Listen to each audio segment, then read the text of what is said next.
Bitcoin is at around $80,000 this morning. My first question to you is, how much did you buy today?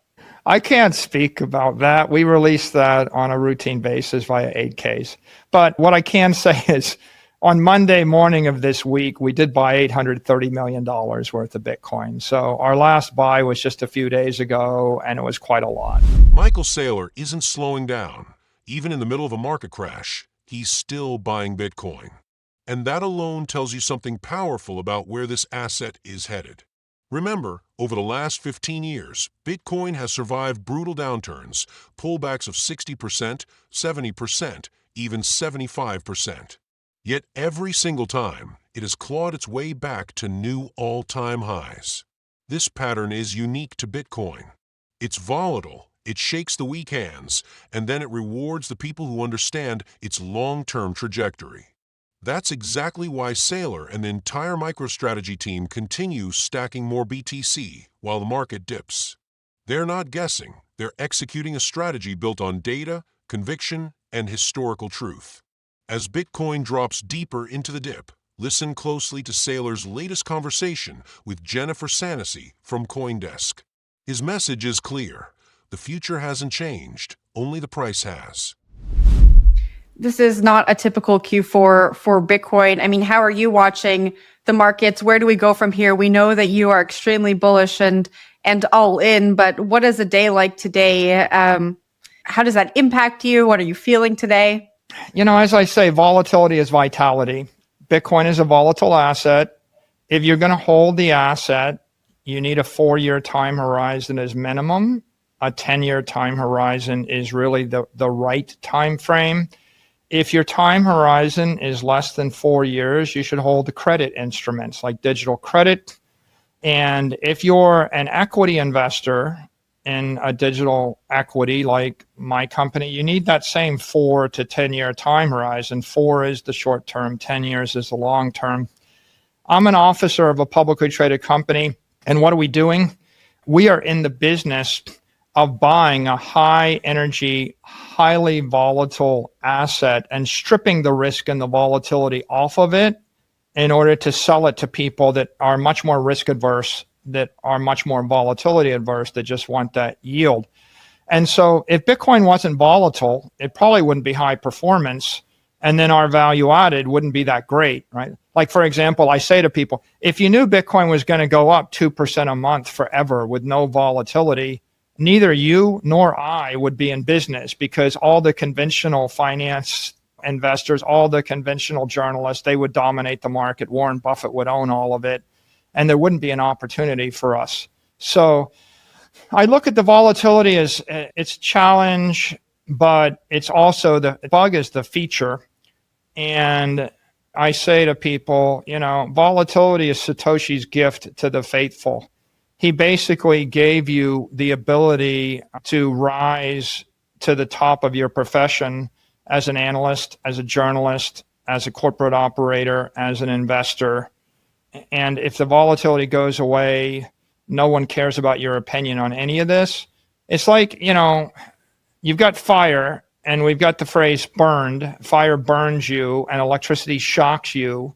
And Henry Ford created an automobile, you know, with a burning engine, with a fire in the engine. And we created electronic transmissions. And so you put electricity and fire in the car, and you've got a killer consumer product. And I think the key here is you got to look at this market and say, this is indicative of energy. You can harness the energy. You can't be scared of the energy, right? There are those people that run from the fires, and then there's people that put the fire in the automobile or the jet airplane. And we kind of need the people to build the airplanes and build the automobiles if we're going to move the civilization forward.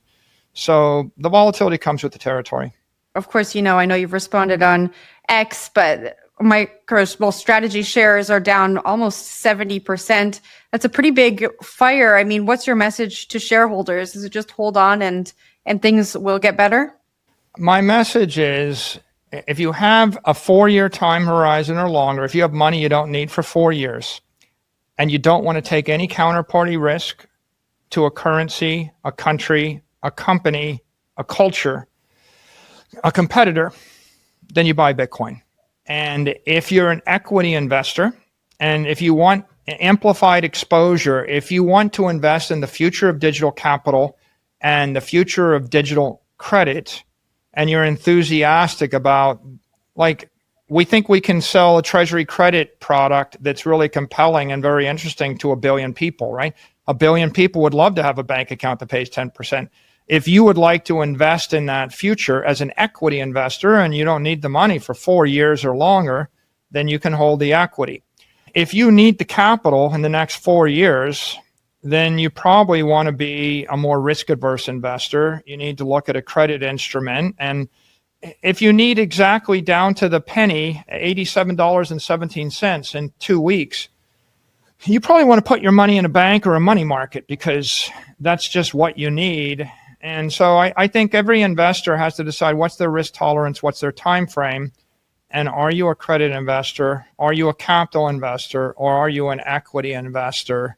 And then once you've made that decision, you can decide how to allocate your portfolio. What's the plan if the common stock falls below 1x MNAV?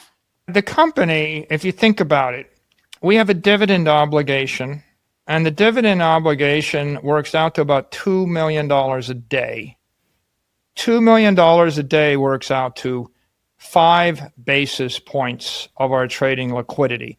So let's say if the stock is trading above 1 times MNAV, then you're talking about a 20th of 1%. It's like nothing. But let's go to the situation where the stock falls below 1 times MNAV, and we don't want to sell the equity. We can either sell the commodity, Bitcoin, or we can sell derivatives on the commodity, or we may even sell derivatives on the equity. But let's put that in perspective. Bitcoin's trading $100 billion a day. $2 million works out to, it's like 2/100ths. No, actually, it works out to 1/5 of 1 basis point of all the trading of Bitcoin each day. It's like, it's not 1% of 1%. It's 1/5 of 1%. It's so small that it would pop up in the 5th significant digit, as a rounding error. So the company's dividend obligations are fairly de minimis. You can literally calculate them on our website. I think if Bitcoin goes up 140 basis points a year, we can pay the dividends forever and generate shareholder value, right? It's that small. And if Bitcoin goes up 0% a year, we have capital for the next 70 years. And in 70 years, we'll have to figure out to do something different. And we'll figure out what we're going to do to deal with it. But the company's financially very, very strong. And we have a huge number of financial options at our disposal because we are an operating company, and any of them could be used if we needed to.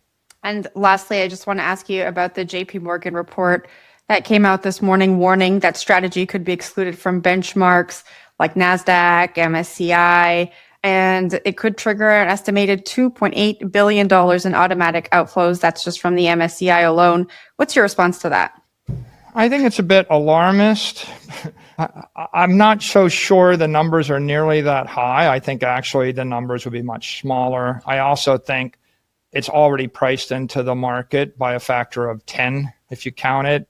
I don't think there's any relationship between the decision-making of MSCI and the NASDAQ 100 or the S&P 500 index allocators. The company is an operating company. It's just like insurance companies use capital in order to create financial products, and banks use capital to create financial products. We use capital to create digital credit finance products. It's possible there are people in the world that don't fully appreciate digital credit or digital treasuries. That wouldn't surprise me. We had that challenge with bankers that didn't want to bank Bitcoin. We had that challenge with accountants that were a little bit skeptical of digital assets accounting. The accountants embraced the asset, the bankers embraced the asset, the politicians embraced the asset. We had the challenge with credit rating agencies, and they just embraced the asset. We're starting to get credit ratings. We have the challenge under the Basel Accords, where Basel Accords allocate zero value to Bitcoin, and now they've announced they're going to reconsider that. So I'm not concerned that we have these kind of concerns. I think we'll educate all of the companies in the space. Ultimately, it's above my pay grade to decide whether MSCI embraces digital asset holders or digital credit or not. It's just like it's above my pay grade whether the S&P 500 puts us in the index. But what I would say is, over the long run, it doesn't matter, because over the long run, this will create near-term volatility. But if the world wants a bank account that pays them 10% rock dividends, and if Bitcoin is digital capital superior to gold, then it's not going to matter what an equity index allocator decides. If the insurance companies don't want to buy Bitcoin and the banks don't want to buy Bitcoin, or the index allocator doesn't want to support a digital treasury company, the free market is going to allocate capital and it will adjust. It just creates a bigger opportunity for some other equity investor that will pile into this particular asset class and support these kind of companies. So it is what it is. It'll work itself out. I think whenever there's a lot of volatility in the market, and right now, clearly we've had a lot of volatility of late. We're living through about a 35% drawdown. You know, I remember what it was like when we had the crypto winter and there was a 75% drawdown.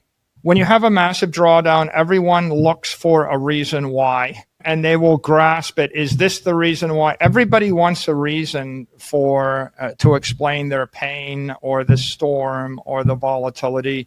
Is it the crypto exchange, liquidation bots, or is it this, or is it that?